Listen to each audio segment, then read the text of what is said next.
But James, there is a racial component to what is happening with the British law. We now have a two-tier legal system, James, whereby white men will be... How much corruption can a country endure before its people finally say, enough is enough? The walls closing in around Starmer are now beyond the control of even his most skilled media team. A historic and devastating court ruling has sent shockwaves through Westminster, shaking the very foundations of his leadership and leaving the Labour government in complete turmoil.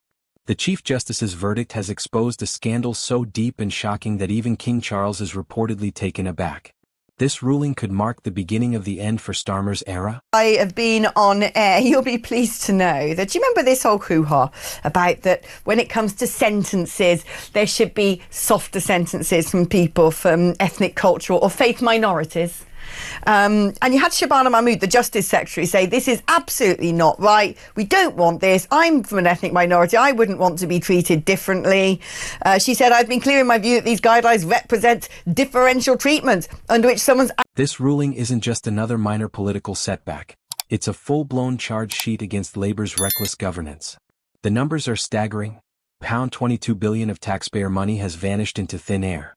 Public services are collapsing, the economy is in free fall, yet those responsible seem utterly unbothered. At best, this is sheer incompetence. At worst, it's outright corruption. And now, as the law catches up with Starmer, his grip on power is slipping through his fingers. Shocking this. Basically now they have put in the system whereby pre-sentencing reports, which basically automatically take into account your race, your gender, your circumstance, all of that to mitigate the sentences that you might get for whatever crime you're alleged to have committed and been brought before the courts and convicted of. 4 months, Labour officials dismissed allegations of financial misconduct as mere political attacks from their opponents. They ignored the warnings, brushed aside concerns, and carried on as if they were untouchable. But the courts have shattered that illusion, exposing a level of negligence and mismanagement that even Labour's most loyal supporters can no longer deny.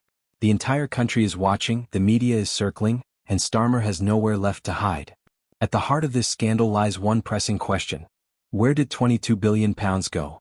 This money was meant for schools, hospitals, and infrastructure, the backbone of the British economy. Yet it has vanished without a trace. The government has no answers, only excuses.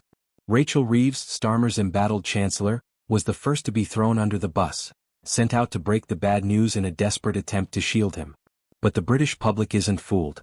They see through the act and know exactly who is truly responsible. On behalf of His Majesty's Government and the United Kingdom, I would like to send my warmest congratulations to President Trump on his inauguration as the 47th President of the United States. Rachel Reeves' emergency budget was a panicked attempt to mask Labour's disastrous economic policies. But instead of restoring confidence, it only confirmed what people already suspected. Labour has no plan, no direction, and no competence to fix its mistakes. Taxes are rising, businesses are shutting down, and the cost of living is spiraling out of control. Since the last budget, over 230,000 businesses have collapsed. An economic death sentence. Meanwhile, the welfare system is out of control, with spending projected to reach £360 billion by 2029, a shocking reality with dire consequences.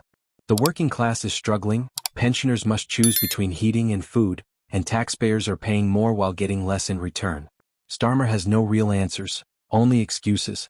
Instead of addressing Britain's domestic crisis, he was in Paris, focused on Ukraine sanctions and military policies, while ordinary people fight to survive. The real crisis isn't just economic collapse, it's the complete breakdown of public trust.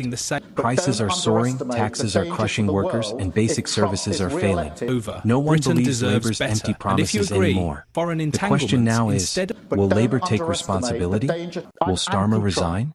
Or will he cling to power until the very end? The excuses have run out. Britain deserves better.